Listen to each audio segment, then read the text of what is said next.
Chair recognizes that the Lenore County Board of Education has established a quorum and calls the March 27, 2023 regular monthly board meeting to order. Chair recognizes Mr. Nick Hardy. Thank you, Mr. Chairman.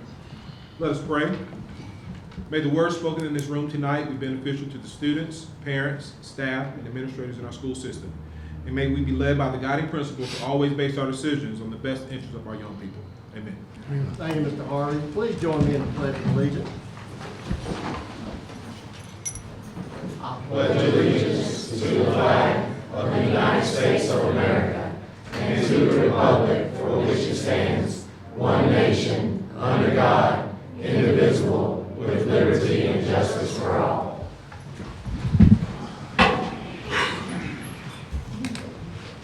I made a comment last month at the board meeting after pledge, and we'll do it again tonight. From my vantage point, all I tells us that sounded great. All those young voices reciting the pledge of allegiance. Thank you. Chair recognizes Mr. Brent Williams to present the agenda for tonight's meeting. Thank you, Mr. Chairman. Members of the board, tonight it's my honor and privilege to present to you for your consideration and hopefully your approval tonight's agenda. Thank you, Mr. Williams. Is there a recommendation or motion pertaining to the agenda? So moved. Motion by Mr. Woods. Is there a second? Second. Second by, Dr. Outlaw Starkey.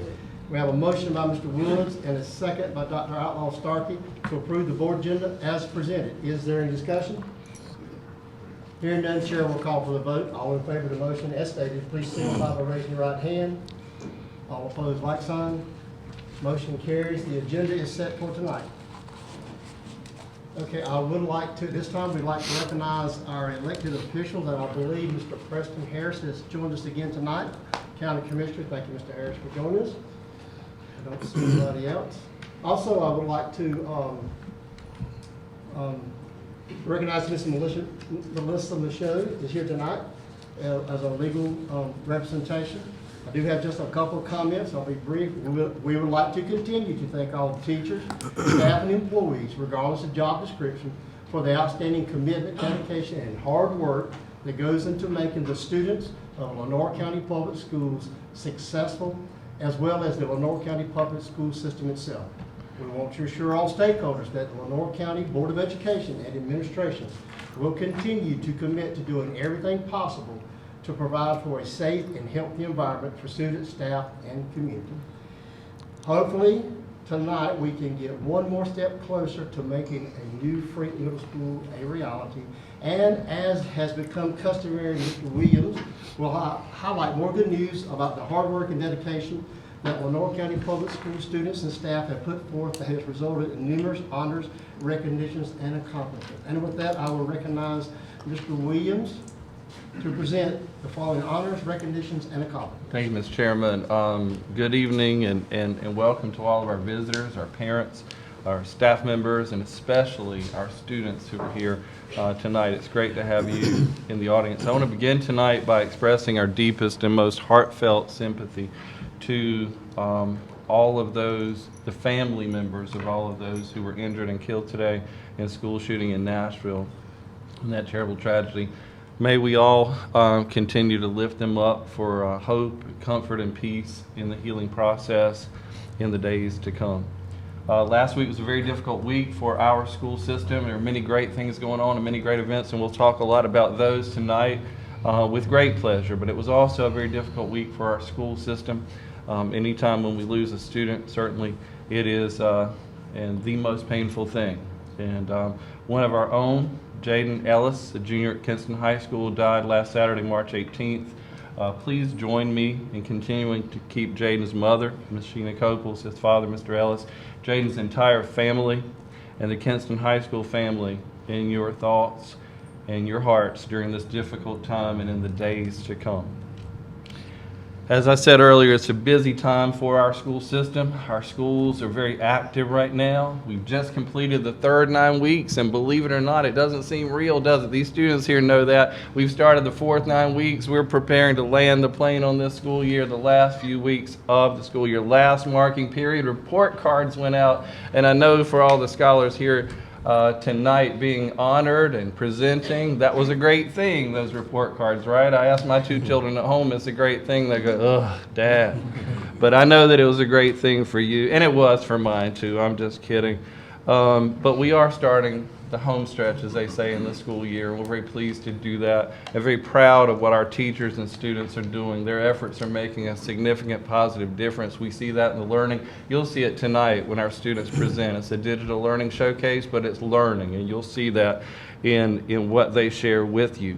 In the last few weeks, including the last 5 consecutive Saturdays, our students have performed or competed or presented in community events or regional events or state level events. And guess what? They've won in every single one of them. I'm so proud of them. These events have included the LCPS Science Showcase for 2023 held at the Performing Arts Center at Kinston High School, the All-County Chorus event, the All-County Band event, the Regional Science Fair held at East Carolina University, the EC Awards Night for 2023, the LCPS Art Show, the Gifted Gala event was wonderful right over here at the Woodman Center last week, the Science Olympiad event for elementary schools, and our students did so well, the LCPS All-County Spelling Bee for 2023, the Battle of the Books event, the state-level science fair held at NC State University on Saturday, the Noose Regional Library Bookmark Contest, I'll read some winners in a few minutes,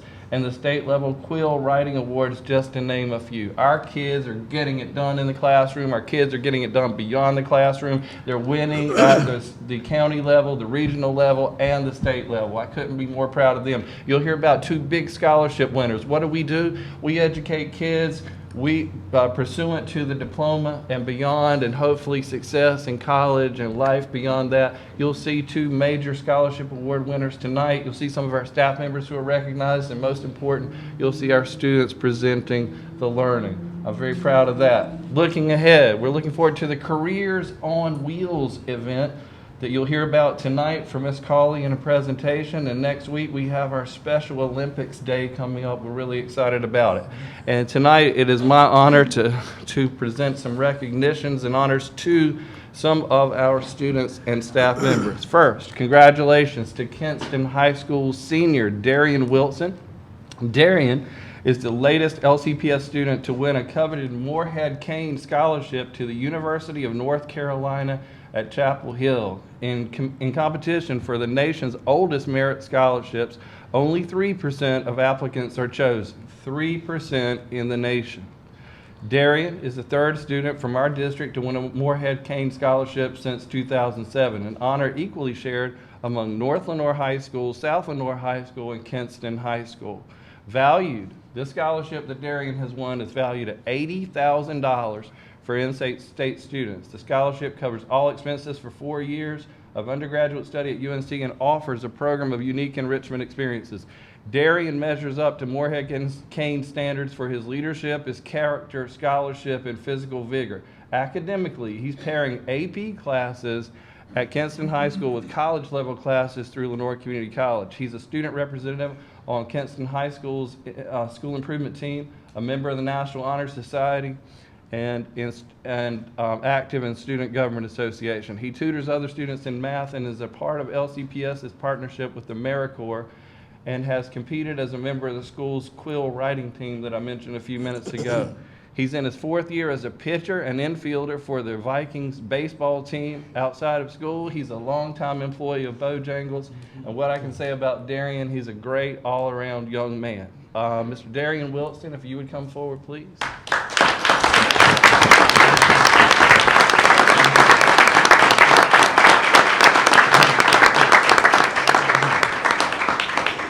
Congratulations.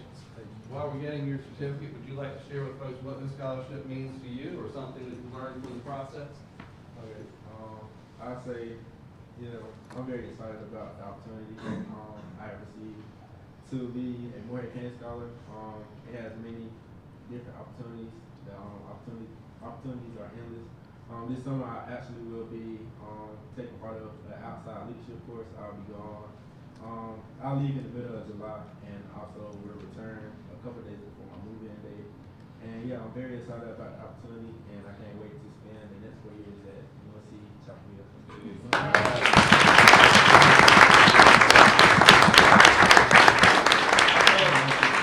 Being an NC State person, I told him Red would look so great on there. $80,000 scholarship is big time, and I celebrate.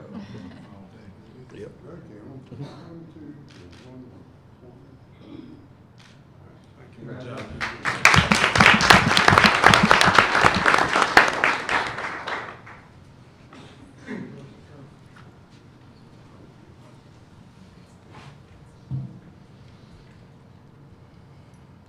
For the second consecutive year, an LCPS senior has been named winner of one of the most valuable merit scholarships offered at NC State University, the Goodnight Scholarship. Zaire Garner of South Lenore High School began his journey to the Goodnight Scholarship as one of 900 seniors invited to apply. With $22,000 annually geared towards students interested in STEM-oriented careers, the Goodnight Scholarship offers its scholars mentorship assistance, community service opportunities, domestic and international travel retreats, and enrichment grants that help fund their unique interests. About 50 Goodnight Scholars are named each year. An aspiring mechanical engineer, Zaire is winding up a year-long apprenticeship at Kinston's Crown Equipment Facility, a job he has won through the LCPS program that connects high school students with local employers, and the Crown Manufacturing originated through our partnership with them. At South Lenore High School, he's a peer-to-peer tutor through LCPS's partnership with AmeriCorps,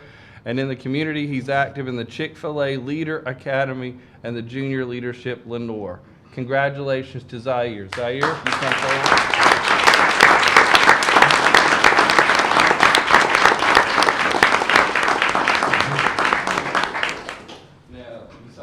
To our friend earlier. It's really a great opportunity for me to just grow more as a person, and that's really what I'm looking forward to. Surrounding myself with people who are better than me and who I can learn from is something that I really am excited to get engaged with, and so yeah, I'm just really excited,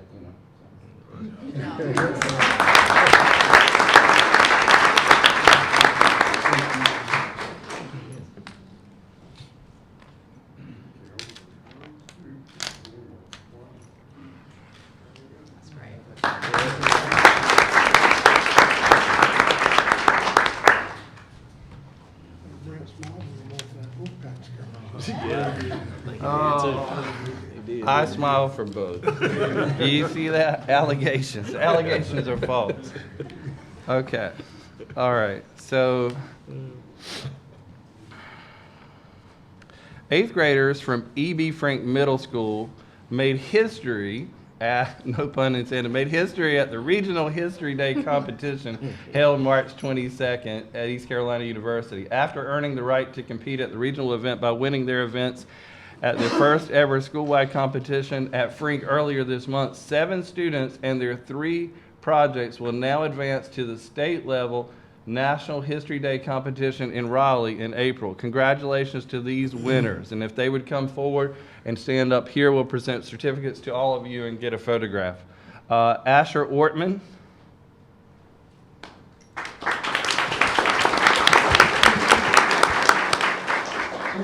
Kylie Lara Frias.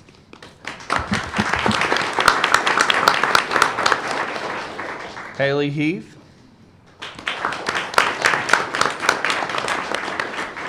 Nuvia Alejo Vasquez.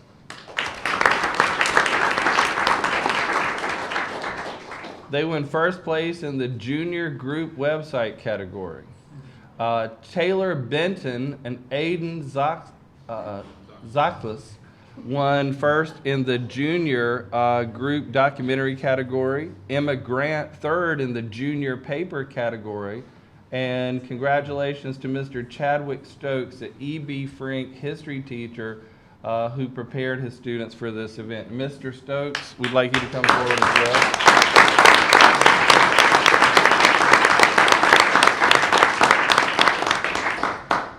Mr. Moon, Dr. Moon would come forward. We'd like you to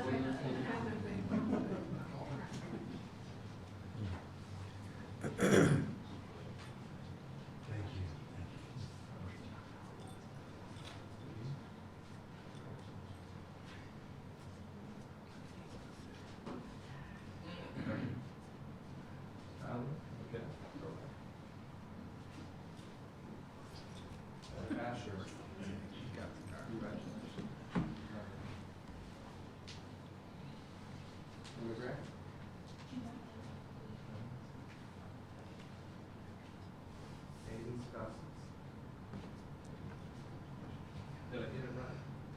Sort of. Semi-right. All right, Taylor. Congratulations. All right. So, any of you guys or the teacher, but I'd rather have students know. Sure. Rather have students share what this meant to you.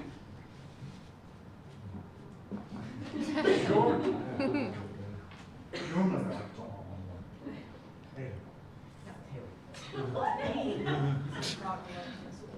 Well, this was a really exciting thing because I've never gotten to state in any competition before, and it was the first year that any of us have actually done National History Day. It was the first school-wide competition we've had, and the first competition we've ever had in general, like for us, because it was during COVID, so we never actually participated.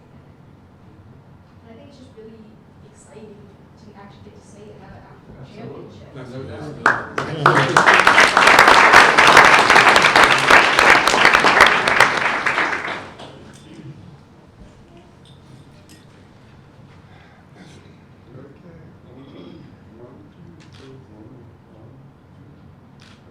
Great job, guys.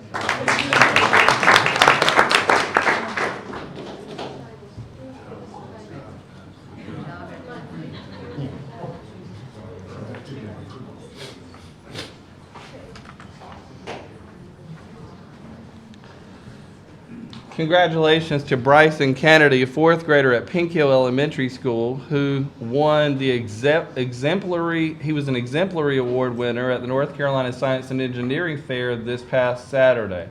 Bryson's project was among 15 singled out for exemplary status from more than 100 projects in the state science fair's elementary division. I happened to be there all day Saturday, and I'm telling you, Bryson impressed everybody there. He was looking those judges in the eyes and explaining his project, and he was really excited about it. And I did have at least one judge, two of them mentioned it, but one went out of his way to explain how Bryson's enthusiasm made a significant difference in presenting his project. So Bryson, if you'd come forward, please.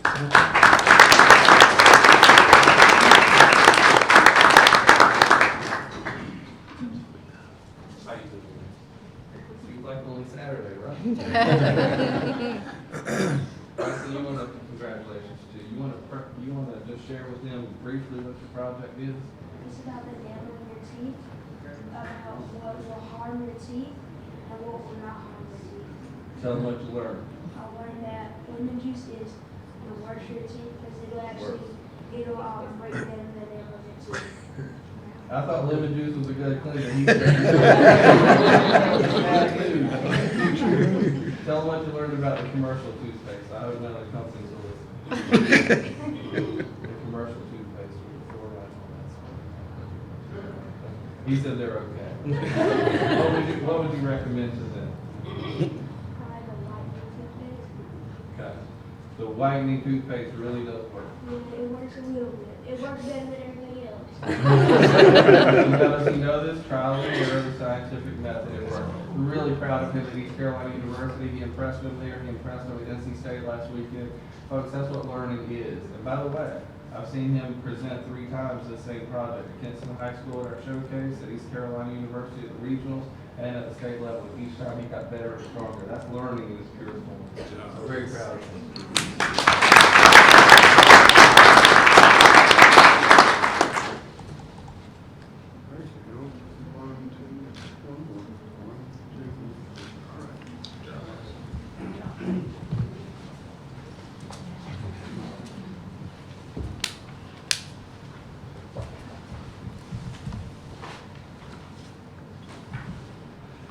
The Lenore County Public Schools Child Nutrition Department continues to distinguish itself through the best in the state recognitions of its personnel. The latest honors, we received these on Friday afternoon. I was so excited. Normally you can't get it on the board agenda at that point, but I called the chairman. I said, we got to get it on the board agenda. It is absolutely amazing, but to happen in the same year is even more so. But we have two honorees tonight on the state level from the State School Nutrition Association and the Department of Public Instruction. The latest honors announced Friday may be among the most prestigious. We are proud to report that Ms. Danielle Smith, LCPS Child Nutrition Director since 2016, has been named the North Carolina School Nutrition Association Director of the Year.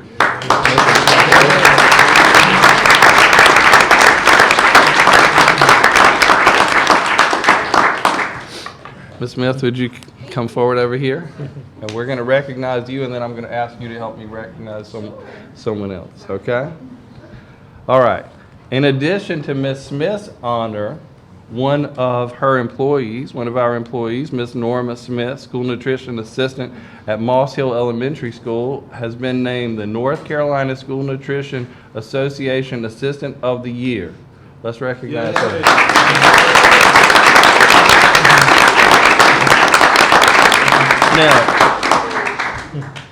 Now, both Ms. Smiths will be recognized and honored this summer at the School Nutrition Association State Conference in Greensboro. As state winners, both are candidates for the SNA's National Awards, and they get to go to the national convention and compete there as well. Since 2019, 7 members. Since 2019, nutrition staff have been honored with state-level recognitions and Southeastern U.S. Best Employee Awards from School Nutrition Association. This is a record achievement, likely without parallel in the state. So proud of them.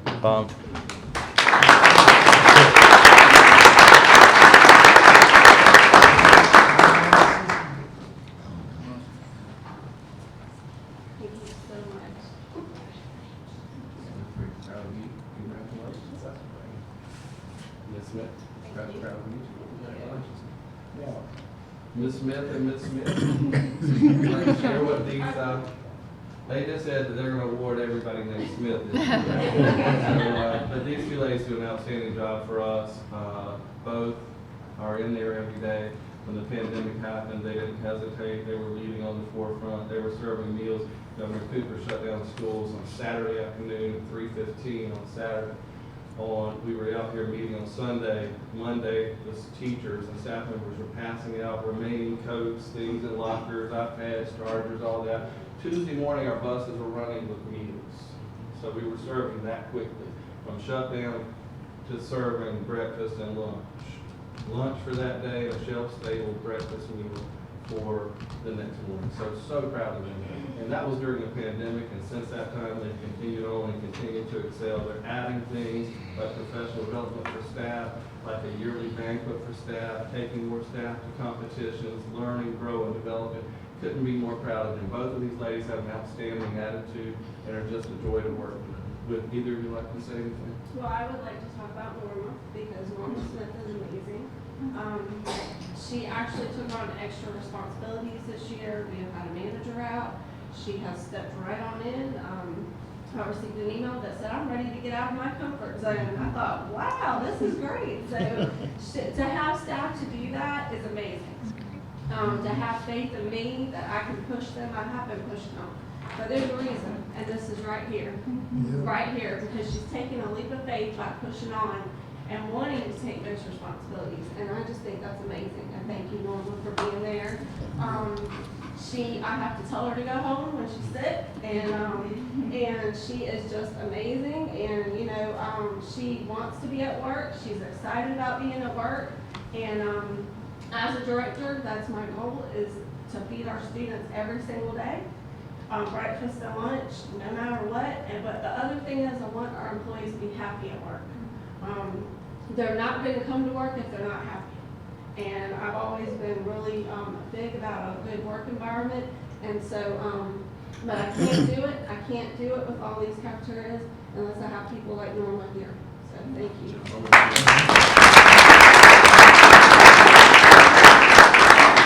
Pleasure watching Ms. Smith come up through the ranks of LCPS, come up as a student and then an employee and all that. It's been great. We're all invested. Investment is real for so many of us, for all of us actually.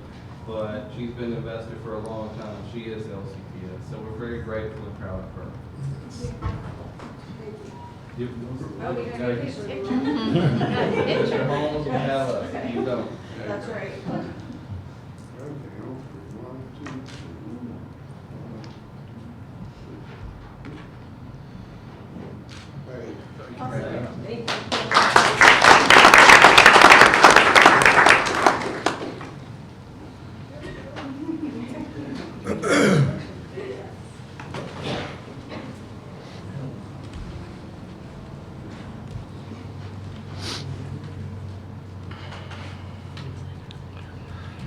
In the previous 6 years of our elementary science Olympiad, Moss Hill Elementary had never won the championship. That changed this month when the team of Moss Hill Tigers won the 2023 title by a single point, finishing ahead of the second place team from Pink Hill Elementary and the third place team from Northwest Elementary. Consistency proved to be the difference.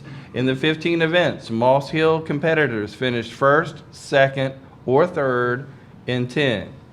The LCPS Elementary Science Olympiad tests the knowledge of 3rd, 4th, and 5th grade students through events that combine fun with an understanding of STEM, that is science, technology, engineering, and math. We're proud to report that all 9 elementary schools fielded teams and engaged in a very close competition. So congratulations to all.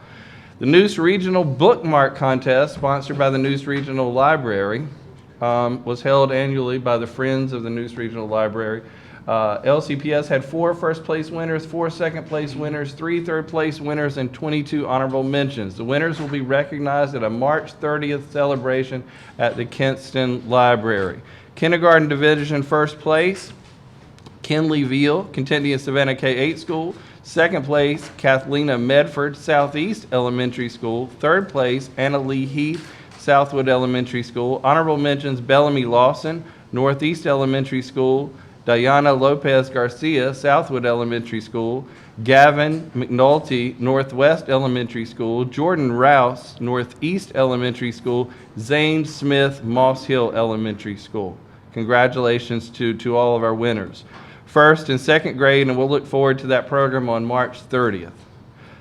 First and second grade division, first place, Charlie Sumner, Pink Hill Elementary School. Second place, Tavia Jarrell, Contentia Savannah K-8 School. Third place, Nicole Vasquez Sanjun, LaGrange Elementary School. Honorable mentions, Brianna Caro, Northwest Elementary, Grace and Casper, Moss Hill Elementary, Elisha Luna, Moss Hill Elementary School, Valentina Perez, Moss Hill Elementary School, Camila Pone, Southwood Elementary School, Ellen Vargas, Banks Elementary School, Ella Watson, Moss Hill Elementary School.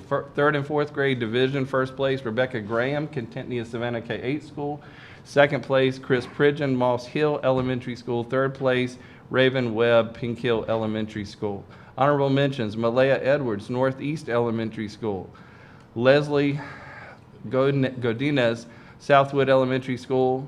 Aj Pena, Southwood Elementary School. Michael Whitley, Pink Hill Elementary School. Fifth grade division, first place, Kendall Barwick, Southwood Elementary School. Second place, Jaden McKinney, Moss Hill Elementary School. Honorable mentions, Romello Atkinson, Northwest Elementary School. Brianna Bennett, Moss Hill Elementary School. Chanel Gibson, Northwest Elementary School. Rafael Luna Martinez, Moss Hill Elementary School. Shaylee Peralta Gomez, LaGrange Elementary School. And Adriana Williams, Southeast Elementary School. Congratulations to all of these bookmark contest winners. So proud of them. Mr. Chairman, that concludes my report. Thank you, Mr. Williams. Are any questions for Mr. Williams? Any comments? All right, thank you again, Mr. Williams, for highlighting the success. I'm going to say it again, still more examples of the amazing things happening in the Lenore County Public School System and the outstanding students we are blessed to serve. Have anyone signed up for public comment? All right, thank you, ma'am. We will now move to the presentation portion of the agenda. Chair recognizes Mrs. Melissa Litt, Mrs. Majesty McPhail, Mrs. Selena Schauf to present 2 digital learning showcases.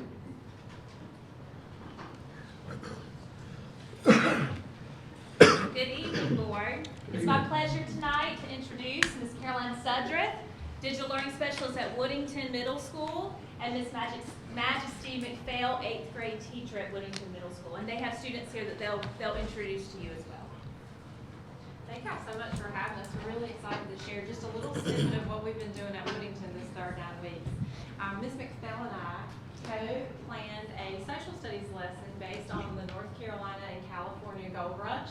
And we tasked our 8th grade students with creating a keynote, and we taught them some new skills that they are actually using now in the fourth 9 weeks. Our first presenter is going to be Ms. Brianna Poole. If you'd come forward, please.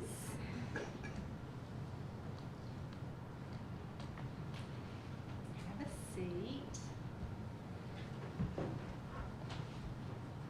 And she's going to share with you some different facts and interesting details that she learned, and share some different extension activities that she made on her keynote. So hey, my name is Brianna Poole, and I'm going to be showing you my slides that I created for the North Carolina and California Gold Rush. So the first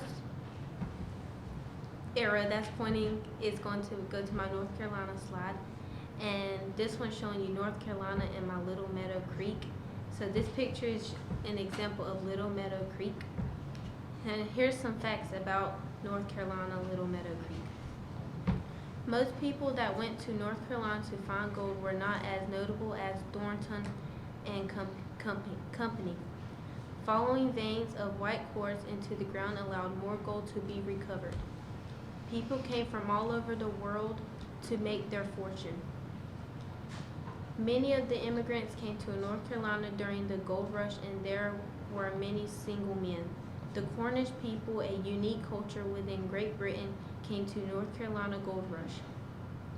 Foraging miners and investors of the nation's first gold rush moved to North Carolina. So that was some facts about the North Carolina Little Meadow Creek.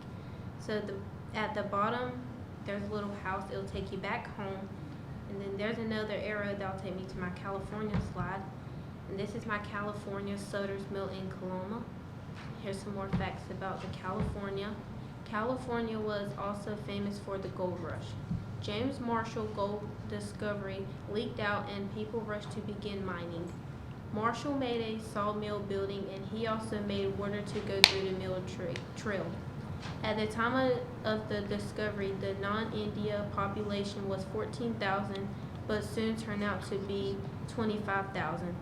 The Mother Lode and Calumet gold fields made over $25 billion in gold. In Rico State Park, people can tour the Stonewall Mine, which made $2 million worth of gold. The gold mining community boosted a population of about 2,500 in 1904. So here's another house button that will take me back home. Then at the top right corner is a camera, and here are some pictures that I drew with our Apple pencils that Ms. Sudrith provided for us. And Mr. Philby. And Mr. Philby. Yeah, so the students were tasked with finding a gold prospector's poster, and they could add to that poster and use those Apple pencils to really be creative. And I think they had a really great time. Okay, thank you, Brianna. Our next presenter is going to be Breon Riley. If you'll come on forward, Breon.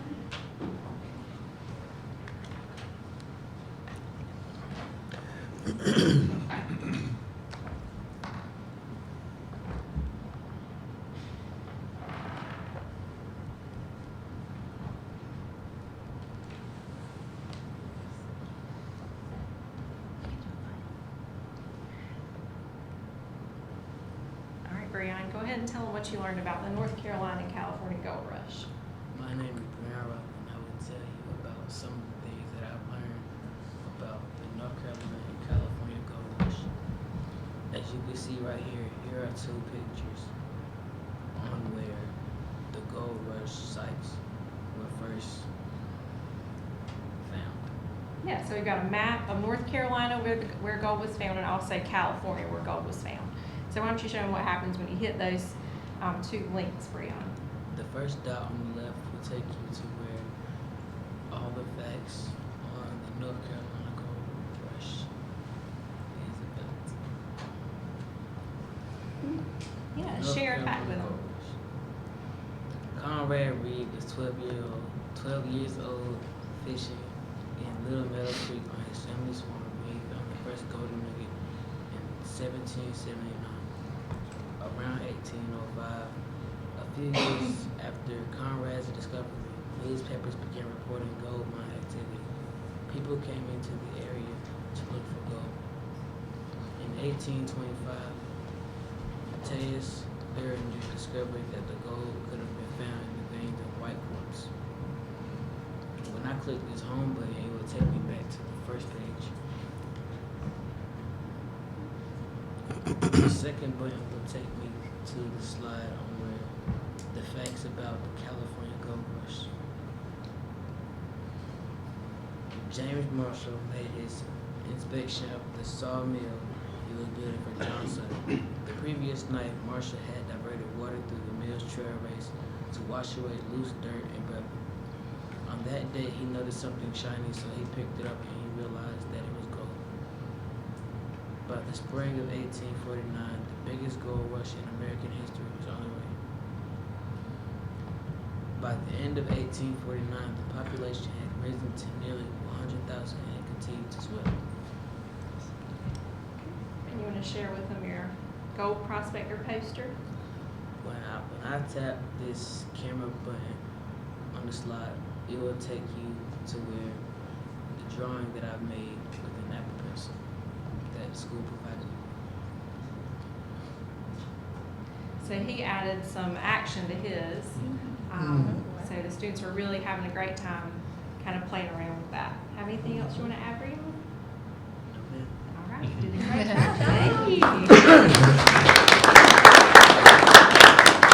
And our last 8th grade student is Asher Eubanks. If you'll come on up, he's going to share some facts about the gold rush with you as well. Give him just a minute. Okay. So we were assigned to do a project on the North Carolina and California gold rush. So the first thing we were supposed to do was take a picture of a map where the first gold was found in these areas. And Miss Sudreth came into social studies and taught us how to get a shape or like a tool to use. So I decided to use a shovel, and she showed us how to link it to another slide where we could tap it and it could take us back and forth wherever we wanted. So I chose to use a shovel because they use many tools while doing the gold rush. So the first tool I have is by North Carolina. So when I click on it, it takes me to the next one. This picture is of Little Meadow Creek, and here are some interesting facts about it. In 1799, gold was discovered by 12-year-old Conrad Reed. Fishing in this pond to the right of his home, he found a 17-pound nugget. Another important person dealing with the gold situation in North Carolina was William Thornton, who is one of the explorers looking for gold after Conrad's discovery. He purchased a large amount of land equal to 35 acres. Whew. Many people searching for this gold went from young to middle-aged single men. Not everyone had a big family to return to. Sadly, after a while, it all started to slow down when gold was nearly gone from North Carolina. Many people started to move, but this discovery is still known today and taught in schooling. So I added another shape into the bottom of my screen where I can tap it and it takes me back to the original page. And let's move on to California. So this is Sutter's Mill in Coloma, California, and it looks pretty old right now, but I'm sure it looked pretty different back in the day. Okay. On the morning of January 24th, 1848, this is when James Marshall made the discovery of gold working at the sawmill for John Sutter. In 1849, the largest gold rush in American history known came to play. There isn't much gold anywhere anymore because everyone went to put away everything they could find. Some people were lucky enough to start businesses and make more money off their profit. Towns made off of these gold rushes are known as boom towns. Some important sites for this rush included the Marshall Gold Discovery Site, the Empire Mine, and the hydraulic mining sites at Malakoff Diggings. These were all examples of what people came to find and where they found it. Some of these places were named after the people who found them. These discoveries shaped our history. It gave us some new material for new items. Next time we just need to use more moderation. We can find some of these boom towns, now known as ghost towns, because they are empty today. Overall, this was a very fun and interactive project finished. So if I tap this home, it takes me back, and I decided to use this cool little design to take it to my picture, where we used our Apple pencils to go over it and try to make it look nice. I can change mine a little bit, change the colors and move the picture around, but that is my project. We'd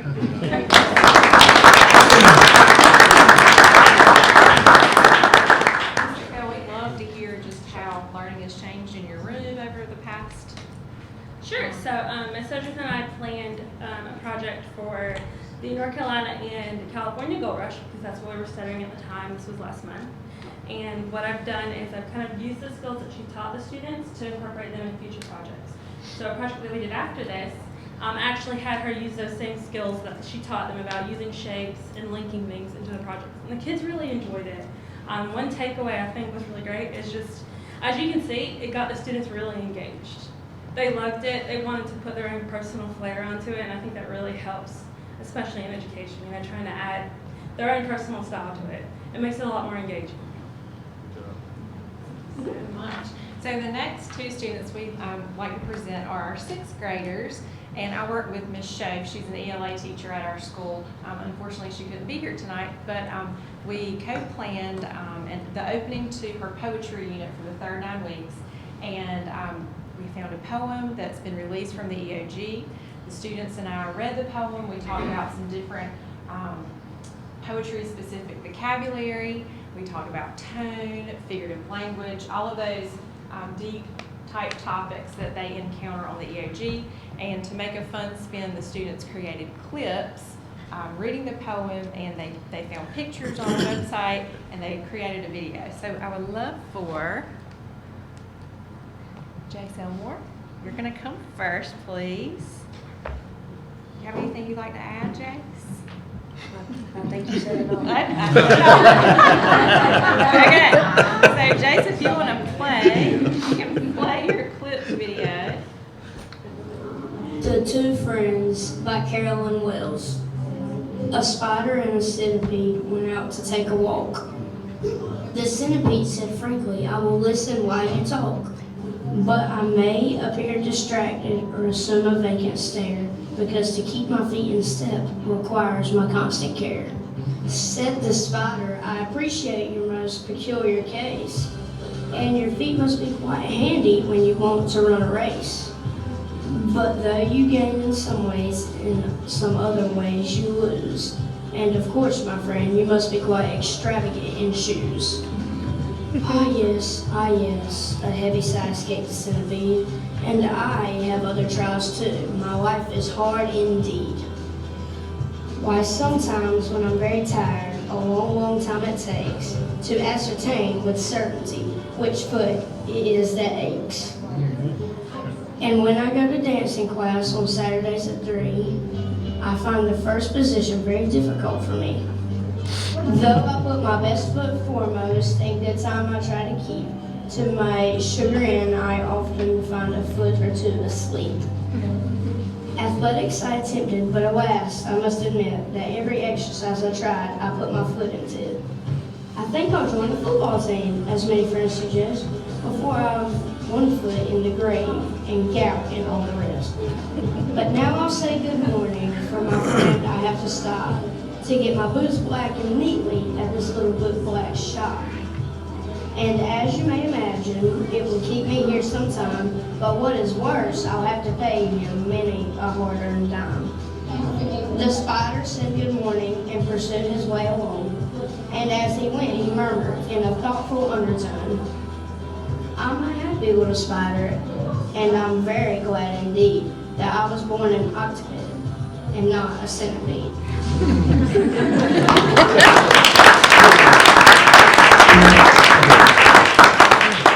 Another example of how we're using our devices for some creativity and fun in the classroom, and all that background noise, those were other students reading that poem, recording their voices, and doing the same thing that Jace was doing. Do you have anything else you want to add?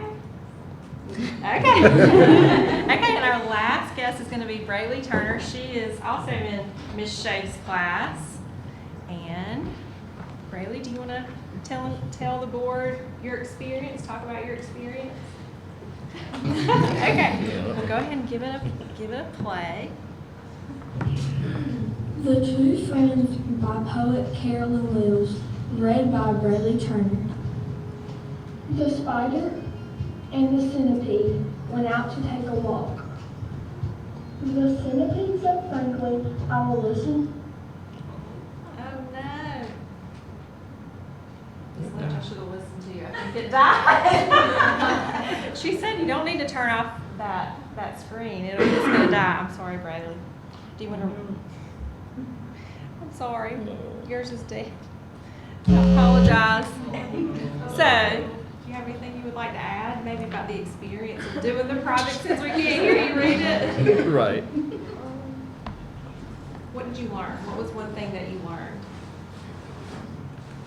I learned more about figurative language. Yeah. We talked. We did, and one of the purposes of doing the clips was so the students could read with inflection. And if you listen to that poem, imagining a child reading that for a standardized test, that's pretty intimidating. I mean, they had some extremely difficult vocabulary words that these kids are tackling. So Ms. Schoaf and I just wanted to try to find a fun way that they could get familiar with this sort of. Got you. Thank you. That they could So while they're setting that up, Ms. Sudreth and Ms. McPhail, thank you for what you're doing with the kids. Proud of you. Mr. Philippi, proud of these students. But I want to say to the children who presented, to Breon, to Asher, to Brianna, to Jace, to Brayley, great job. Great job. There are adults, and you don't know this yet, but you'll realize that there are many, many adults. Some of whom are in this room, and we won't say who they are. But a lot of adults would have a great deal of nervousness about getting up presenting before a group like this, before a Board of Education. So I just want to say thank you for the great job. Each of you did an amazing job. Let's give them another round of applause.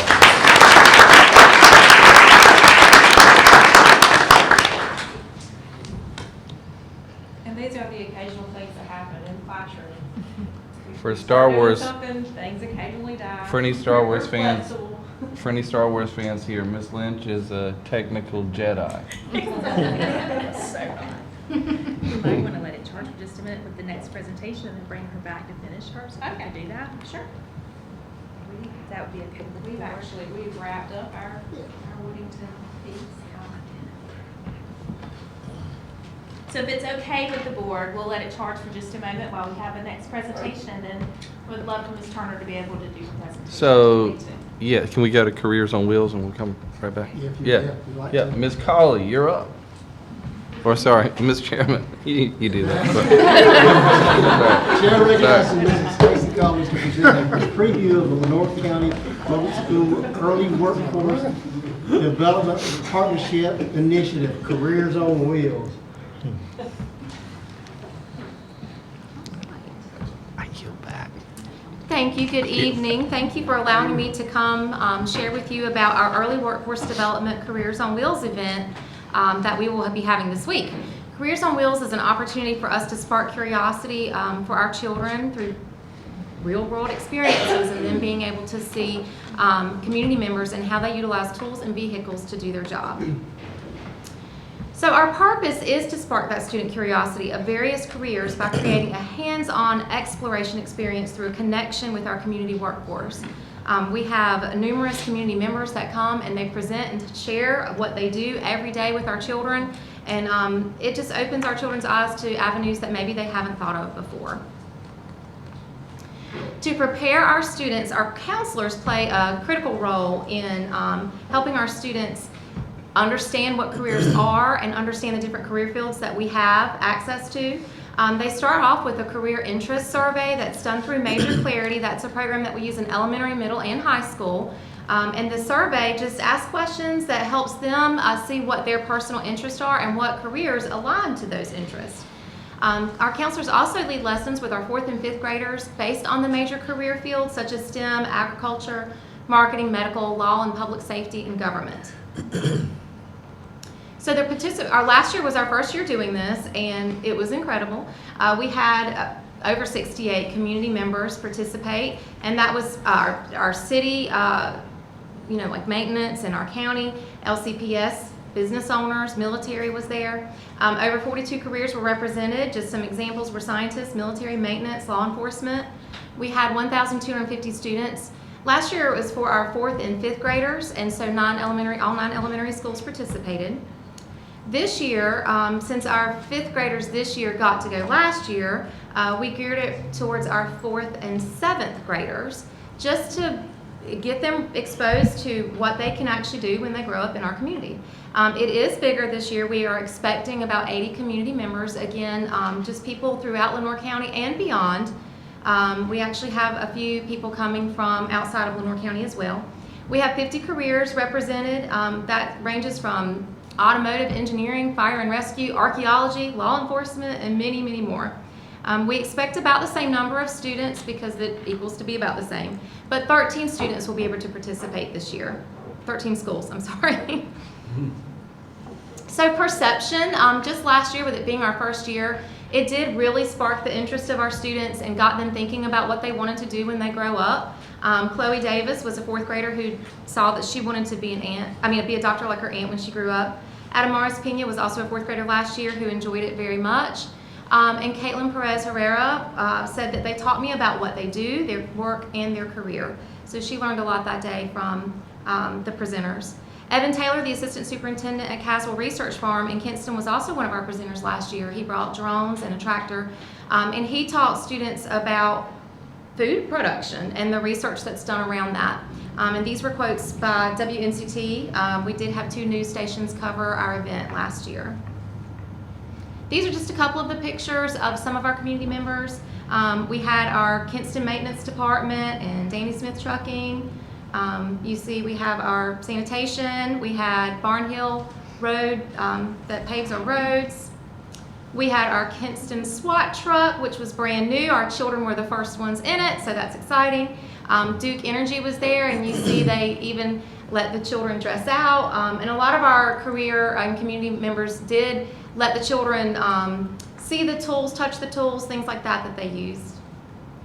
So we are excited about the potential that this creates, a potential for continued growth. We have extended our reach across and beyond Lenoir County to explore more career opportunities and bring them here. We actually have Fleet Readiness Center is bringing the Fab Lab to this week's Career on Wheels, which are geared towards STEM careers.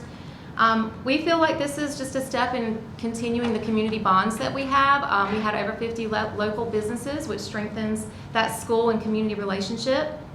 And we hope that it will spark our students to be successful and connect with a pathway that they're actually interested in and want to be in, and therefore engage them in the school work that they do. And of course, we hope that this leads to inspire our students to be the future of Lenoir County. They are the future of Lenoir County. So if we can spark interest in jobs that are here and available for them, then we have a bright future.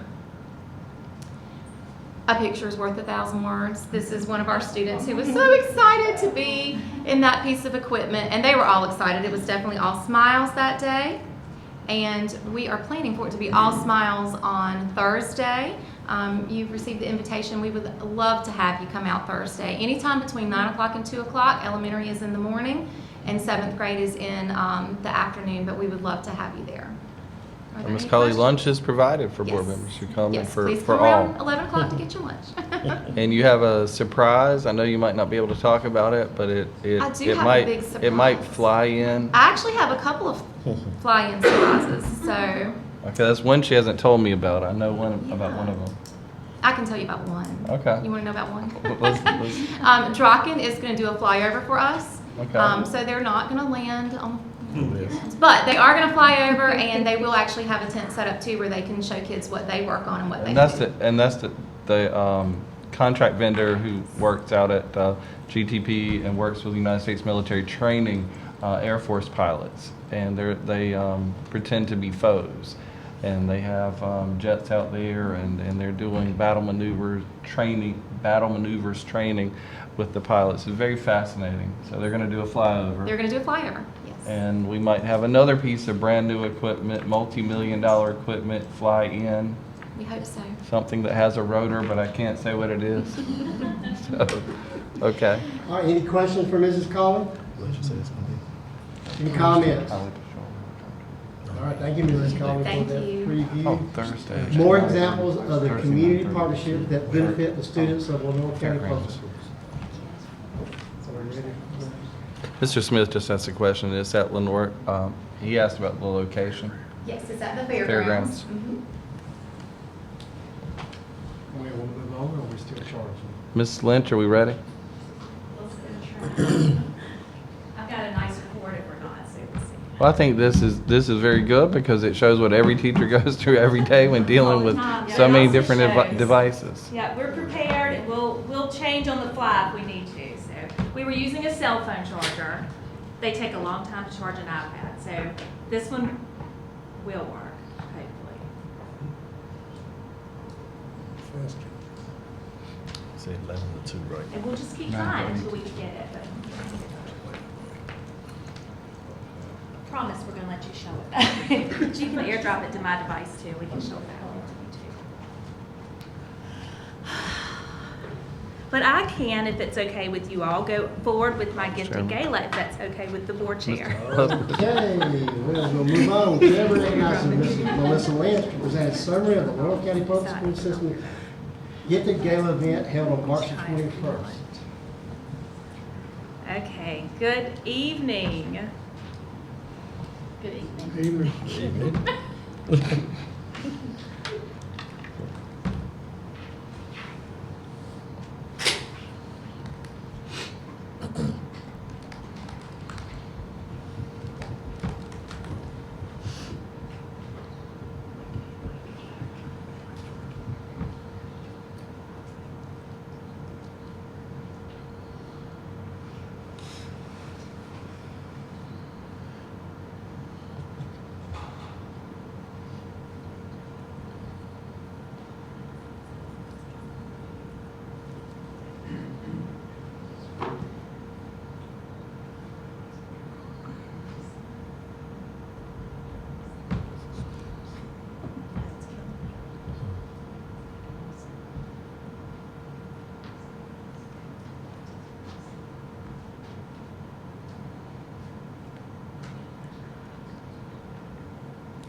Okay.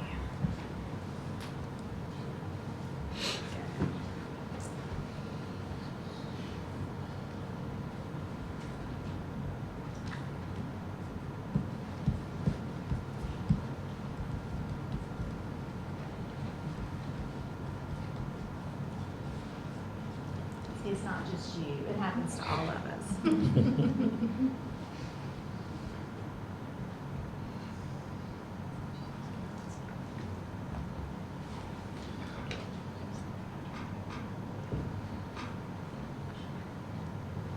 I'm gonna try to hijack it. That would be amazing. That's what I'm working on right this second.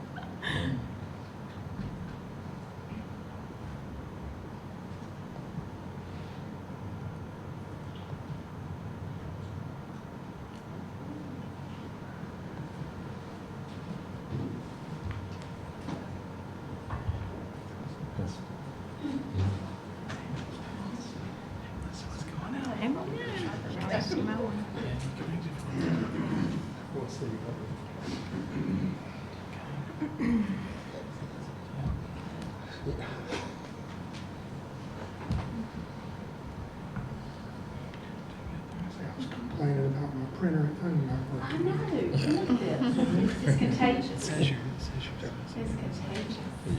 Do we need to put in circuit board? To call the technicians. It was working until Melissa.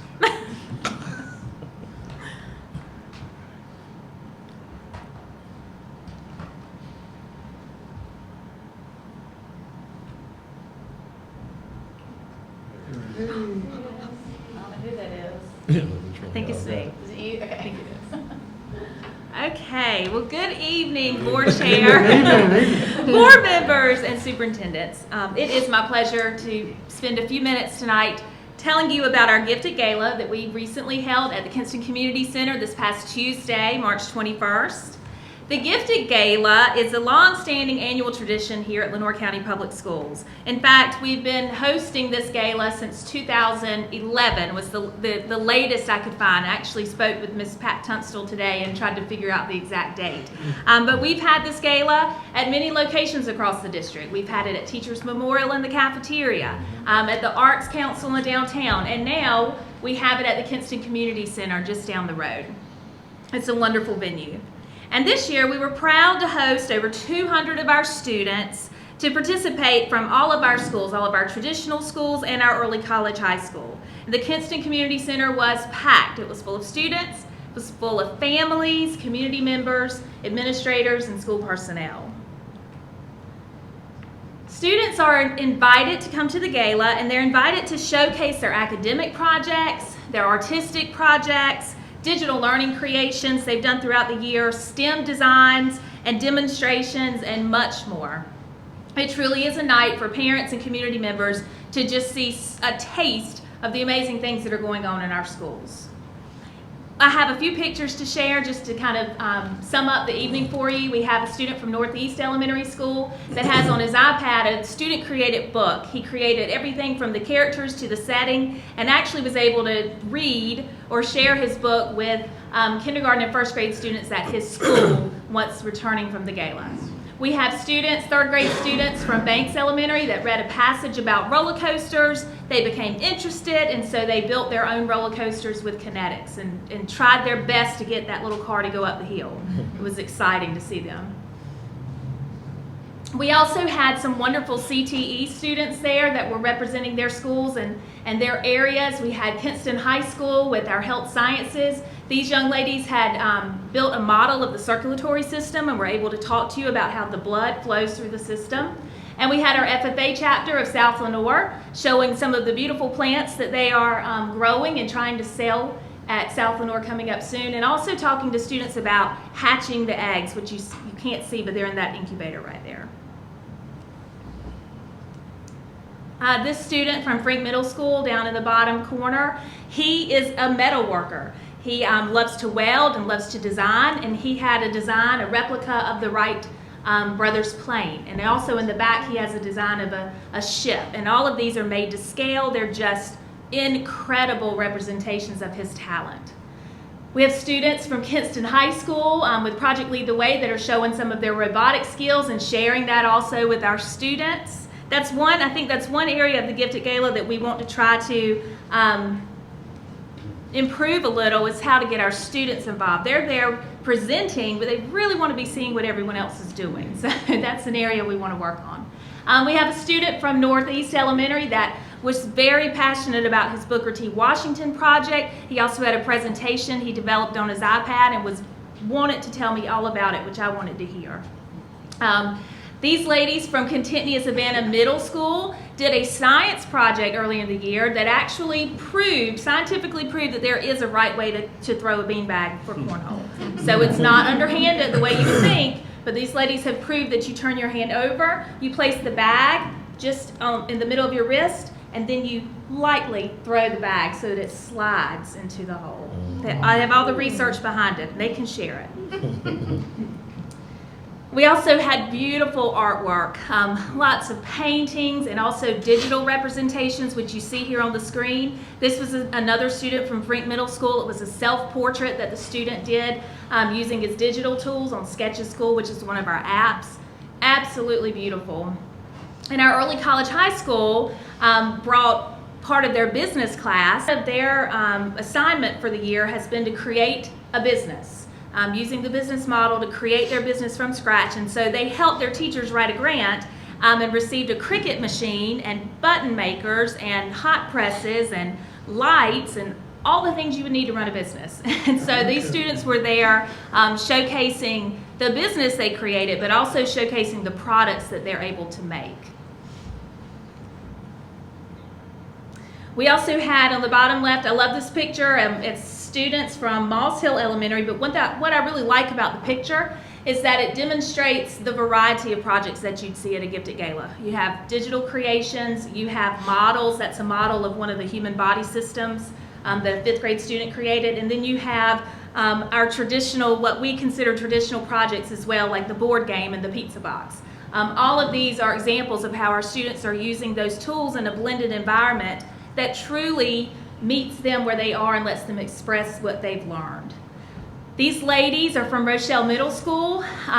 They were talking about their enrichment clubs and how they have learned how to loom by just tying knots. So they've made these beautiful looms. The one you can't see fully is in the shape of an owl. Very proud of their work and excited to share with others. You can see the young lady tying the knots there. I just thought it was interesting. You didn't have to use the traditional needle to make it. They were able to learn a new way. And I could go on and on, but I just want to, I think this is a good Facebook post from Kinston High School that I wanted to share that just says, proud of our Vikings and all of the students and projects represented tonight. Students want to learn and teachers love to teach. Tonight's just another example of the great things our children are doing and accomplishing every day. And that truly does sum up not just the Gifted Gala, but all of these showcases that we've had our students participate in over the past month and a half. It truly is wonderful to see our students and our teachers in action sharing everything they're doing in class and everything they're doing outside. And I would be happy to answer any questions you have and just say thank you so much too for your time tonight, not just for listening to this part, but also for working with our students and listening to them as well. It means a lot. Thank you. Any questions for Mrs. Lynch? Any comments? Very impressed. I was there. I was very Sorry. impressed. Thank you. Okay, thank you, Mrs. Lynch, for that presentation. More examples of the outstanding and creative work produced by Lenore County Public School students. And if it's okay, Mr. Chairman, we do have some charge. We'll see if it will allow, and if it cuts out this time, then we'll post yours on our on a website and share it out to your people, okay? But we just would love to give her an opportunity if that's okay. We'll do that. Thank you. Come on up, Braylee. Thank you.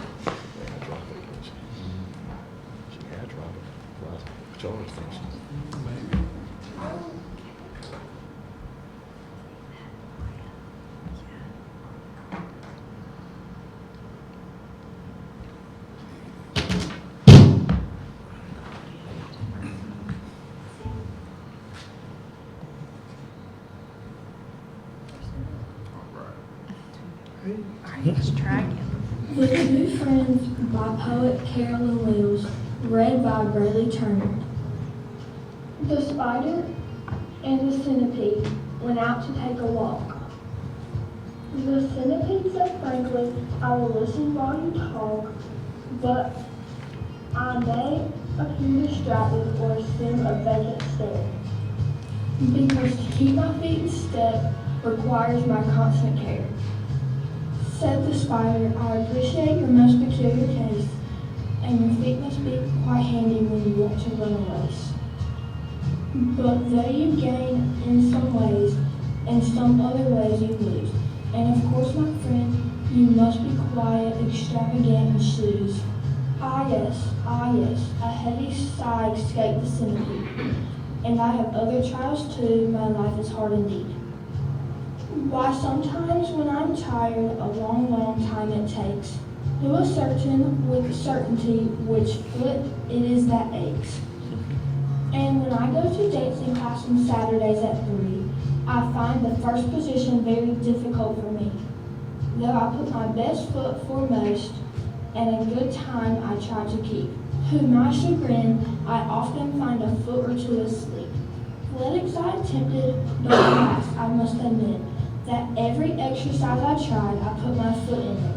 I think I'll join a football team, as many friends suggest, before I've one foot in the grave and gout and all the rest. But now I'll say good morning for my friend. I have to stop to get my boots blackened neatly at this little boots black shop. As you may imagine, it will keep me here some time. But what is worse, I'll have to pay him many a hard-earned dime. The spider said good morning and pursued his way away. And as he went, he murmured in a thoughtful undertone, I'm a happy little spider, and I'm very glad indeed that I was born an octoped and not a centipede.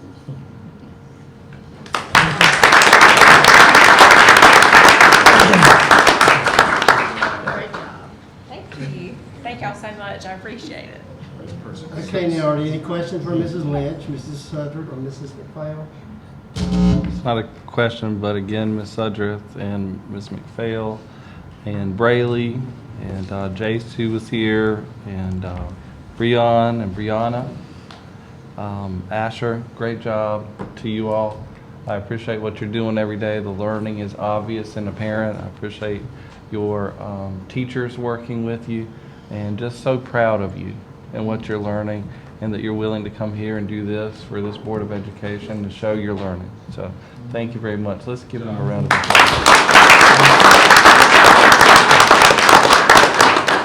Any more comments? Okay, thank you, Mrs. Lynch, Mrs. Sudrick, Mrs. McPhail. And I also would like to add a special thank you to Breon Riley, Asher Eubanks, Brianna Poole, Chase Elmore, and Brandon Turner for outstanding presentation. Still more examples of how digital learning has helped students in the Warren County Public Schools to be successful. All right, now let's see if we can get back on track. Chair recognizes Mr. Nick Harvey to present a summary of the progress of ongoing facility needs and initiatives. Thank you, Mr. Chairman. Good evening, board members. Tonight I will provide a facilities report including detailing updates regarding significant projects that we are currently working on throughout the district. First, the wastewater plant at North Lenore High School. As you may recall, North Lenore has the only remaining on-site wastewater treatment plant on its campus. Over this past several years, the plant has been on a path to non-repair. Thanks to the North Carolina General Assembly, funding has been provided to Lenore County to specifically address wastewater concerns for municipalities. These funds have been provided directly to our county, and this project will be facilitated under the direction of our outstanding county manager, Mr. Michael James. An update: after a vendor, the Wooten Company, was selected, two options were provided to address our needs. It has been recommended that we abandon the antiquated on-site treatment plant option to move to an off-site option and to tie into an existing municipality line and create a pump station at North Lenore High School. This is great news, and we thank our state representatives, our county commissioners, Mr. James, for their support with this project. I will continue to provide updates to the board as the project progresses. Next, our Pink Hill entrance and parking lot. An additional project that was also funded by the North Carolina General Assembly is the Pink Hill entrance and parking lot. A design engineer has been selected and approved by this board. Mock designs have been provided to us, however, we have requested additional information. We will meet again with the design team in early April and provide an update to the board when available.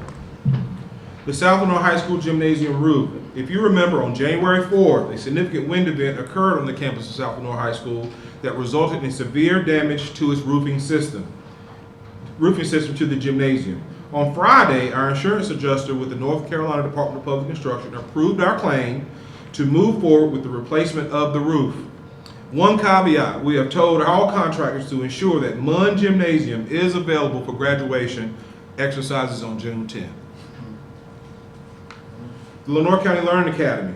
During the weekend of March 4th, a 50-gallon hot water heater burst on the campus of Kennedy Home in the Overcash building.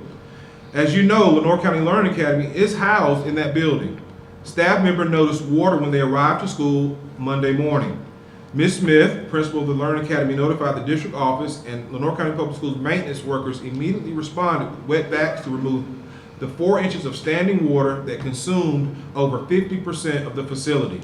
The Baptist Home for Children contacted a local restoration company to assist with the drying and cleaning of the facility. The Baptist Children's Home also provided extended spaces throughout the campus to ensure that our students had places to go to resume school. Fortunately, the multi-purpose room that also serves as the school cafeteria was not damaged, so breakfast and lunches were not interrupted. We thank Ms. Smith and her team for their flexibility during this less than ideal facilities challenge.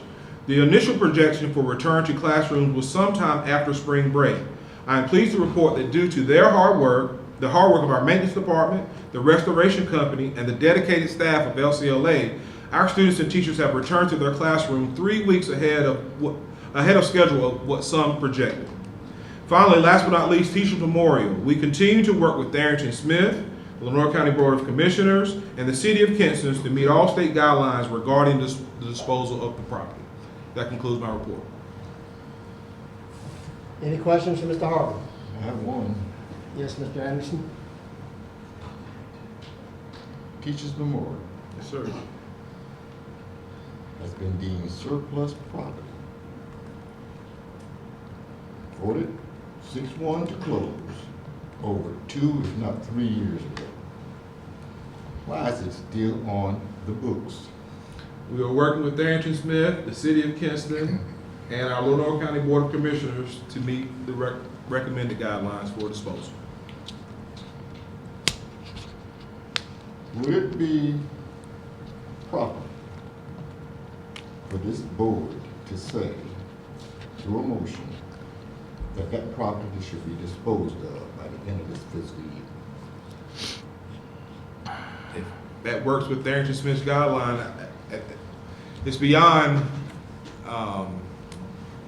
my consideration. See, we have to meet the guidelines. See, you keep throwing in Thornton Smith. I don't understand. Well, we're following the guidelines they set for disposal. Who said for? Well, we have to meet the. I thought the state set the guidelines for disposal. I understand the little technical thing with the gym, but my that's the piece. Okay, I understand. But my understanding was that all we needed was a survey, section off that part, that the City of Recreation Department had it, and that was acknowledged, and everything left should be gone by now. I'm not going to argue that. Was that the piece where Yeah, it was under consideration of who owned which part of it? All that's been settled. That was settled? Is that the technicality that you're talking about? I don't know what the technicality is. So, and yeah, Mr. Anderson, I have not personally been working on that project. I didn't, so I don't have an update. I didn't know it was going to come up tonight. My understanding was that there was the property and realized it needed to be subdivided. I don't know where it is in that process in terms of if that division has happened and if those deeds have been recorded, and if then once that had happened, being able to move forward with the sale. So or the. Let me ask you one last question. Yes, sir. Has the board, has the administration, have the county commissioners,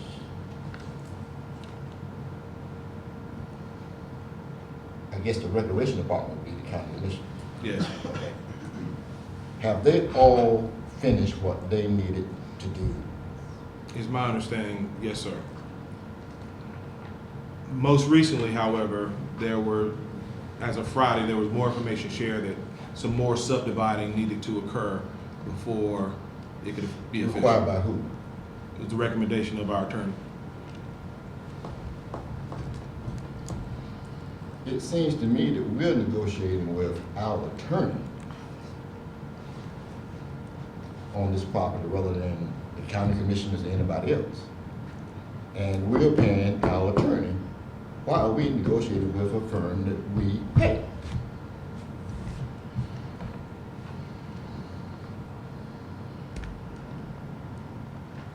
Do you mean negotiating the removal of the building and everything on the parcel of land? It's my understanding that when we initially voted to close that school, that it would be given to the county commissioners. And if the county commissioners did not want it, it would revert back to the school for sale, that it can be put up for sale. You mean back to the county for sale? It would come back to the system to be sold.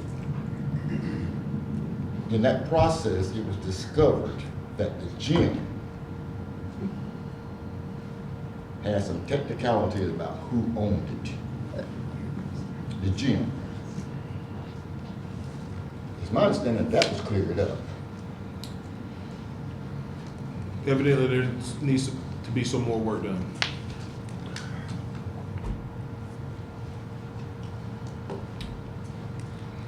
So that gym piece is still the hold up of between who owned it and who had the deed to it and all that.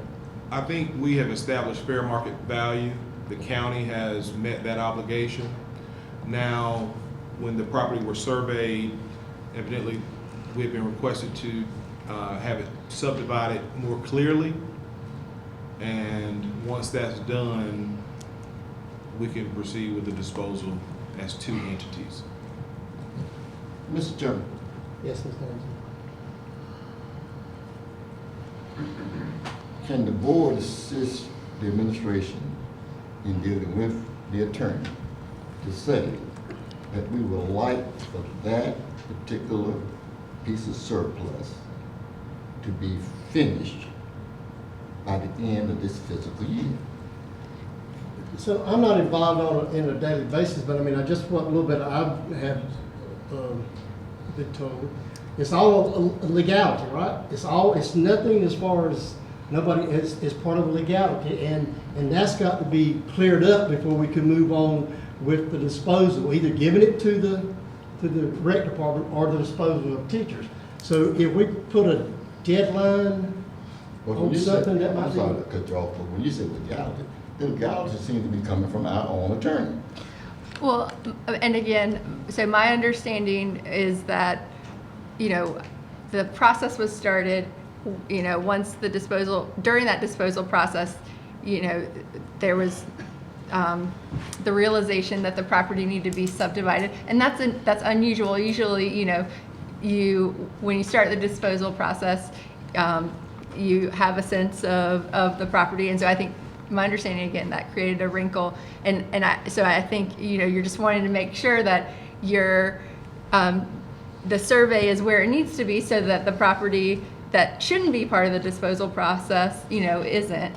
And you know, I'm sorry, I didn't know that this was going to come up, but I mean, I'm happy to ask if there would be sort of an update or a presentation from our office at the next meeting. We'd like for it to be finished. Well, and I can certainly convey that urgency. I personally, you know, can't, you know, give you an answer in terms of if by May 1st, your next meeting, if it will be done, and if not, you know, if June 30th is a feasible deadline. I mean, I certainly, I can convey all urgency, but I just, without knowing the underlying facts, I just don't want to. I would be grateful. Okay. And my understanding was we didn't want to end up in a situation like we are now by not knowing who owns what or what part of the property belongs to who. So if we make sure we get all the legal aspects, then when we move forward, we'll get to the situation here. All right, any more questions for Mr. Harvey? All right, thank you, Mr. Harvey. Thank you. For that update, Chair recognizes Mr. Brett Williams to present policy revisions for the policy to lead the schools in response to recent legislative action. Thanks, Mr. Chairman. North Carolina School Boards Association has submitted the policy revisions through the Policies to Lead the Schools PLS subscription in response to recent legislative action. The policies are submitted for board study with action to be taken at a subsequent meeting. Any questions for Mr. Williams? Any comment? Thank you, Mr. Williams. And as Mr. Williams said, these policies will come back to the board for action at a subsequent meeting. All right, we now move to the action portion of the agenda. Chair recognizes Mr. Eric Adams to present the 2023-2024 payroll calendar and due dates. Thank you, Mr. Chairman. Good evening, board members. For your consideration and hopefully your approval this evening is the 2023-2024 payroll calendar and due dates. The due dates establish a timeline and date for the successful completion of all of our payrolls for the next fiscal school year. As you review the calendar, I will point out that there are no, No significant modifications to the methodology we've used in previous years. Very similar calendar. We pay on the last working day of every month with a couple of exceptions around the holidays. So as you have an opportunity to review, I'll be more than happy to answer any questions. So it's the same as last year? Essentially. Mr. Chairman, Yes, Mr. Anderson. I move to approve the payroll calendar and due dates for 2023, 24, but I do have a question for Mr. Allen. Okay, yeah, I was asked, does anybody else have any more questions? I made a motion. I said I have not related to that. Okay. All right, thank you. Any more questions for Mr. Adams on the payroll calendar? All right. All right, so we already got a motion. Is there a second? Second.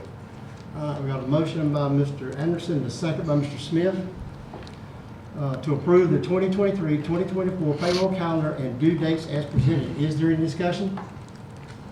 Hearing none, Chair will call for the vote. All in favor of the motion as stated, please signify by raising your right hand. All opposed, like sign. The motion carries. All right, Mr. Anderson. Thank you. Mr. Allen, Yes, sir. when we approved the audit firm last year, did we not say that we would put that up for bids? We did, to my knowledge, we did not, but we can put that up for this year. I believe we said the next time around that we would put that up for bids. And I'll have to look at the contract. Yeah. It was from a couple of years back, so I don't know if, it is typically for a term of a number of years. And I But do it believe. was my understanding that last year was going to be the last year. And I will, like I said, I'll review that contract and let you know. Question for Superintendent. Yes, Mr. Sure. Anderson. What's our contract with the attorney? We'll pull that. We have a 3-year contract with them. Is it annual or? Well, I mean, it's a regular 3-year contract, but it has terms and conditions for moving forward if either party is dissatisfied. She would know more about that than I do. When that comes up, I would like to see that put out for bids as well. Okay. Thank you.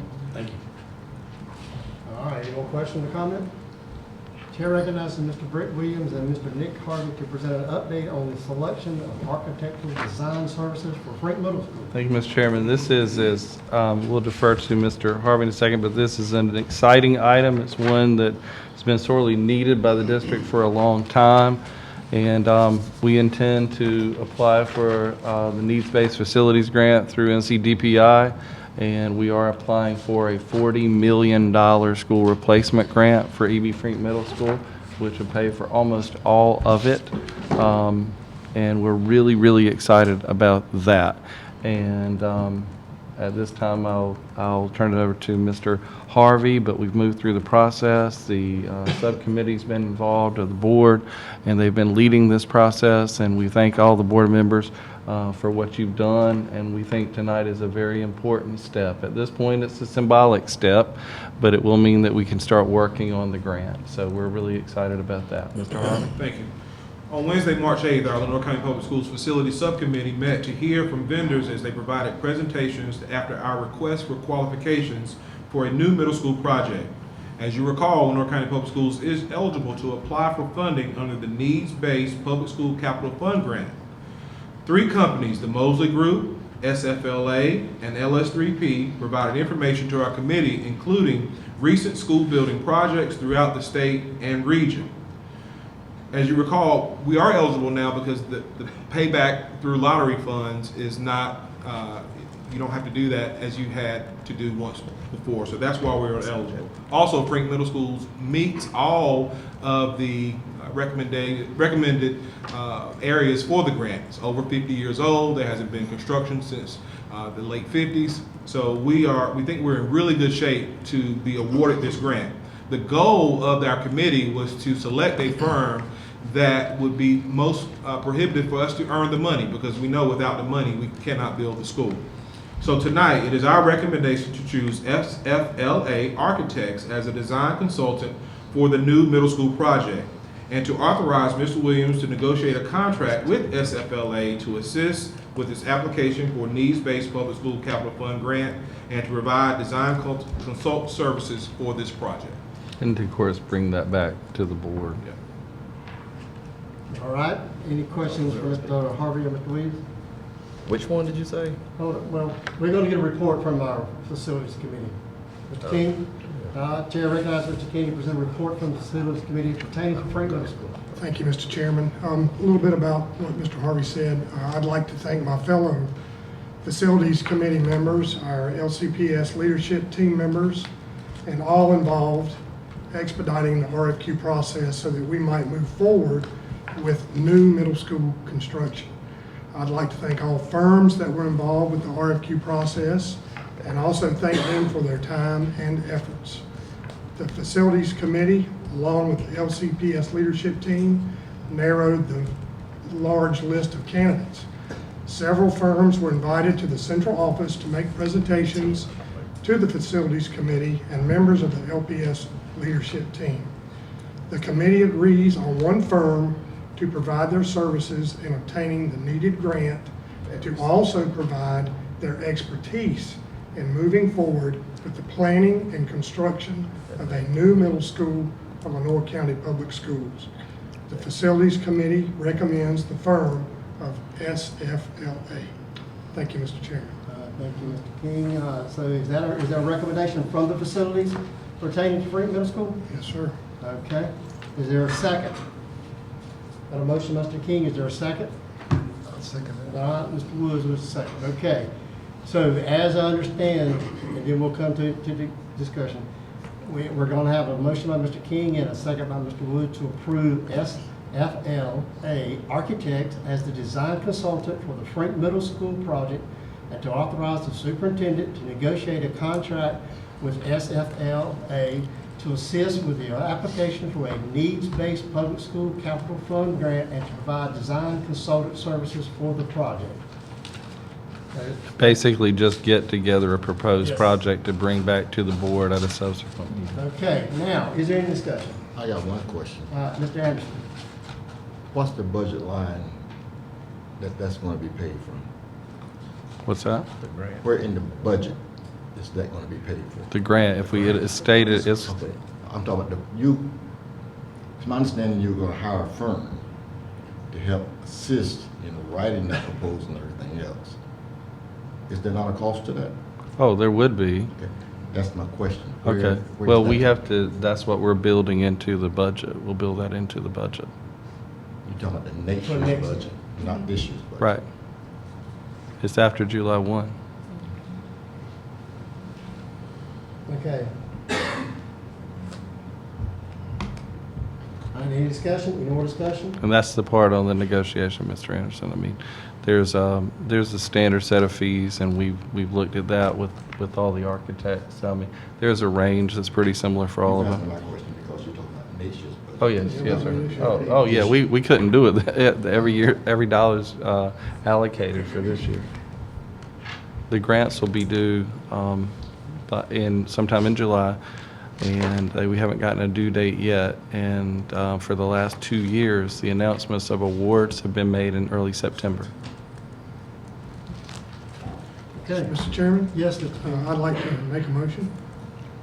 I make a motion to choose SFLA Architects as a design consultant for the Frank Middle School project and to authorize the superintendent to negotiate a contract with SFLA to assist with the application for a needs-based public school capital fund grant and to provide design consulting services for the project.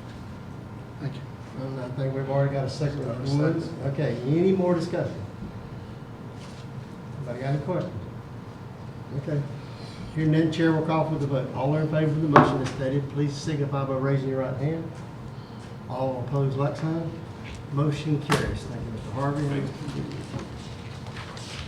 Chair recognizes Mrs. Frances Harry to present an overview of the Lenore County Public School System summer school plans for 2023. Thank you, Mr. Chairman, board members.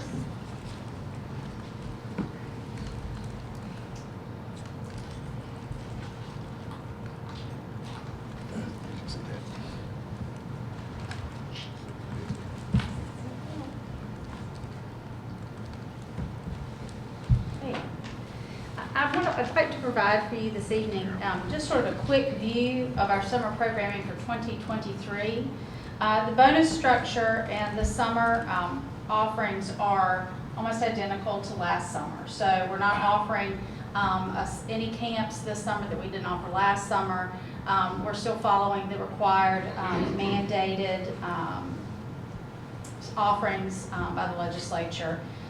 We're offering a $1,500 sign-on bonus for certified staff, $750 bonus for classified staff, and of course this comes from our ESSER 3 funding. The hourly rate for our teachers is $35 an hour and $18 an hour for our classified employees and bus drivers. The camps will run Monday through Thursday, 8 to 1. We'll provide breakfast, we'll provide lunch, and transportation for all students.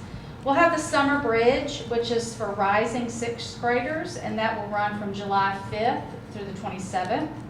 We'll have a Career Accelerator Camp. That'll be housed at the 3 different high schools. It will run July 10th through the 27th. We'll be offering 3 different career camps, possibly 4. We'll also have our annual Read to Achieve, which is mandated by legislation as well. It will run July 5th through the 27th at 3 different sites. There's a 72-hour instructional minimum in that legislation, so we are over that, just so you're aware. And we're also offering what we call our Summer Enrichment Academy, or C Camp, and that's offered at all 3 grade spans, K-5, 6-8, and 9-12, and it will run July 5th through the 27th. I've also uploaded for you to review also the Career Accelerator Camp so you can see the different offers that we'll have for our middle school and high school students. If you have any questions, I'll be more than happy to answer them for you. All right, any questions of Mrs. Herring? All right, thank you, Mrs. Herring. Is there a recommendation or motion pertaining to summer school? Move to approve. Motion by Mr. Smith. Is there a second? Second. Second by Mrs. Cash. We have a motion by Mr. Smith and a second by Mrs. Cash to approve the Lenore County Public School System summer school plans for 2023 as presented. Any discussion? Not hearing none, Chair will call for the vote. All in favor of the motion as stated, please signify by raising your right hand. All opposed, like sign. Motion carries. Thank you so much. Chair recognizes Mr. Brett Williams to present the proposed board meeting dates for 2023-2024. Thank you, Mr. Chairman. Here you see our proposal for the board meeting dates for the coming school year. We've tried to work around, you see some dates. It's very similar to what we had this year. We've tried to work around things like holidays. We've tried to work around board member conflicts that we knew about. We've tried to work around board member trainings and conferences that board members have, and spring break over in the spring. I got one question about that today for the school system when we're out. We've tried to work around all of those, and this is our best representation of a proposal for you for those dates. All right, any questions for Mr. Williams? All right, thank you, Mr. Williams. Is there a recommendation or motion pertaining to the proposed board meeting dates?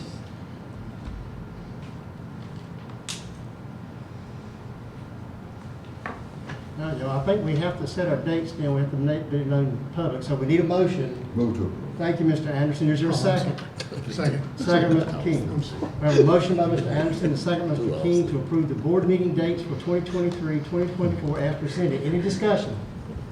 I hear none. Chair will call for the vote. All in favor of the motion as stated, please signify by raising your right hand. All opposed, like sign. Motion carries. Thank you. Chair recognizes Mrs. Frances Herring to present the Lenore County Early College High School, North Lenore High School, and Contingent Savannah K-8 out-of-state school field trips. Thank you, Mr. Chairman and board members. We have 3 schools that would like to go to Virginia. Pretty much sums it up. Lenore County Early College High School would like to visit Williamsburg. They're requesting permission to do that. Contingent Savannah School is asking permission to visit Mount Vernon, the Washington Monuments in D.C., the Smithsonian Museums, Ford's Theater hitting Washington, D.C. And North Lenore High School is asking to visit, as through their marketing and DECA students, the Kings Dominion and do the business portion of that and probably find some time for a ride. So respectfully request the board to approve these 3 out-of-state field trip requests from Virginia. All right, any questions of Mrs. Herring? All right, thank you, Mrs. Herring. Is there a recommendation or motion pertaining to the out-of-state school field trips? Move to approve. Second. I got a motion by Mr. Woods and a second by Mr. Smith to approve the early college, high school, North Monroe High School, and Contingent Savannah KA out-of-state school field trips as presented. Any discussion? Hearing none, chair will call for the vote. All in favor of the motion as stated, please signify by raising your right hand.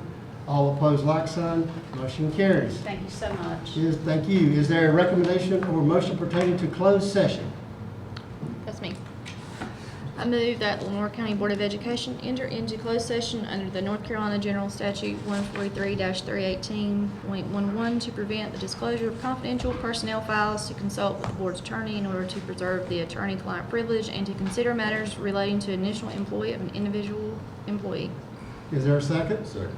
Got a motion by Mrs. Cash and a second by Mr. Anderson to move to closed session. Any discussion? Hearing none, chair will call for the vote. All in favor of the motion as stated, please signify by raising your right hand. All opposed, like sign.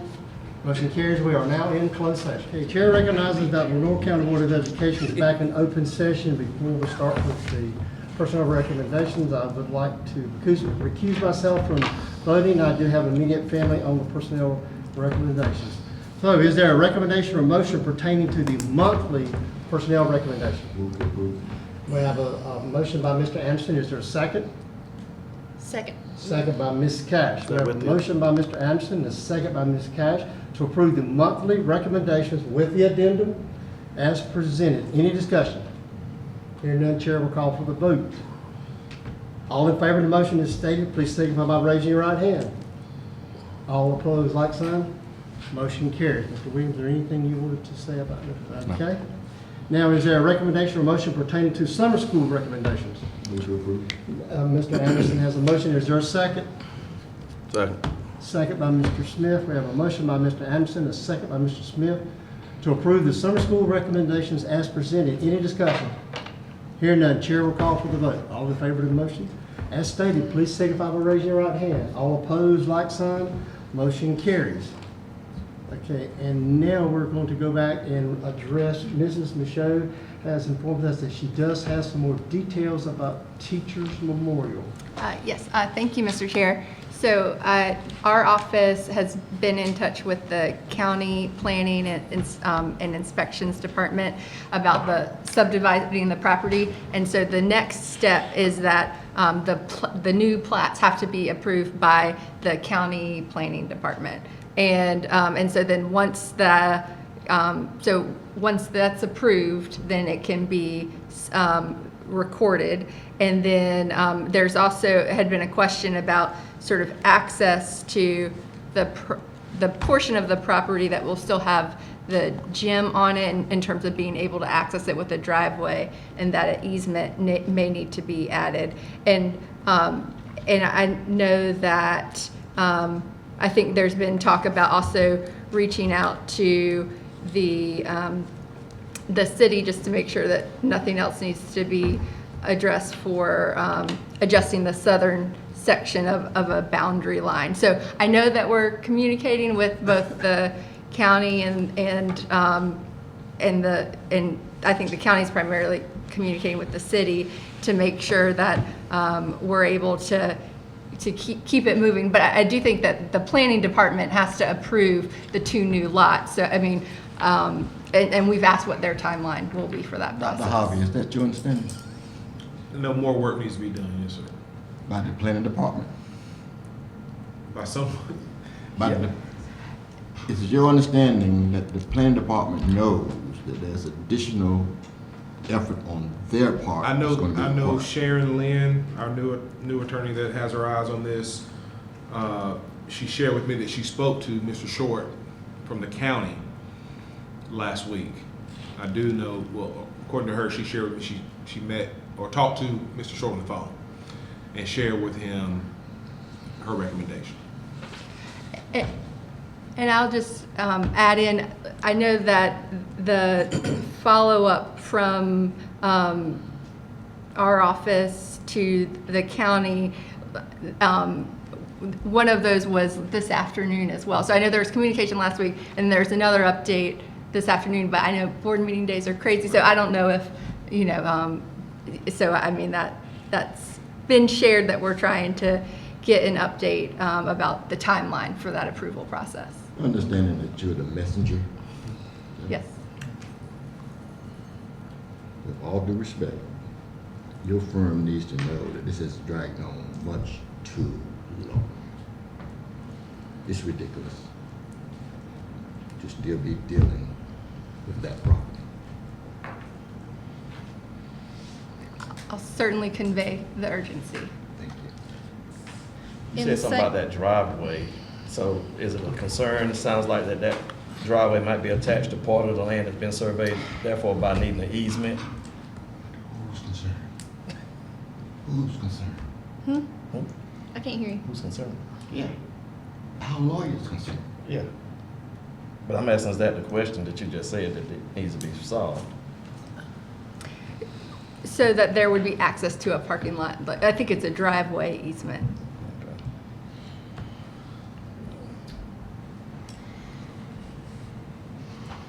I mean, you may, and again, when it was all one property, maybe you didn't need an easement, but when it's subdivided, you may need a road to access the, lot for, once you could have two different property owners, so. Got it. I understand your sense of urgency. You want it completed. You say it's been at least 3 years. If you push the planning department to go ahead and get these new plats approved, and if the easement is needed and it's, granted, is it even feasible for the project to be completed, by the end of the fiscal year? I mean, is that a timeline that we can? It's not a matter of pushing the planning board. Well, I mean, that kind of seems to be the holdup. If they're saying the next step is to get the new plats approved.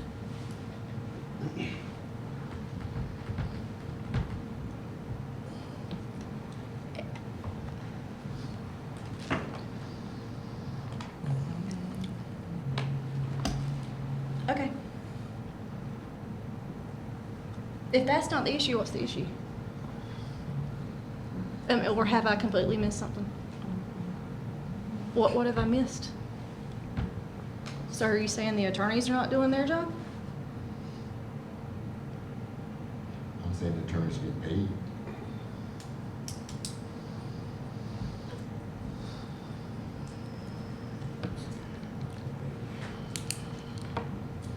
So let me ask the question, is it possible to get an up-to-date status? Our understanding is this is in the very short rows and it's almost finished anyway, okay?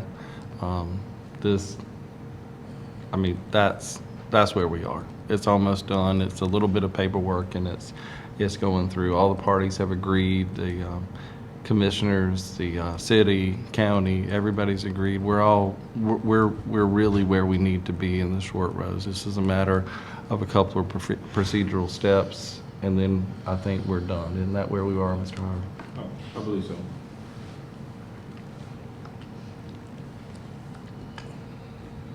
Okay, so there may not be a need for the type of update to the board members as far as, we're almost there, right? What you're saying?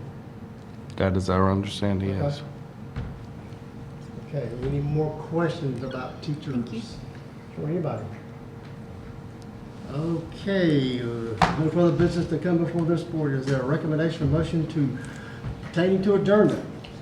Motion by Mr. Anderson, is there a second? Second. Second by Mr. Smith. We have a motion by Mr. Anderson, a second by Mr. Smith to adjourn the March 27, 2023 regular monthly board meeting. Any discussion? Hearing none, chair will call for the vote. All in favor of the motion as stated, please signify by raising your right hand. All opposed, like sign. Motion carried, meeting is adjourned. Everyone, please stay safe.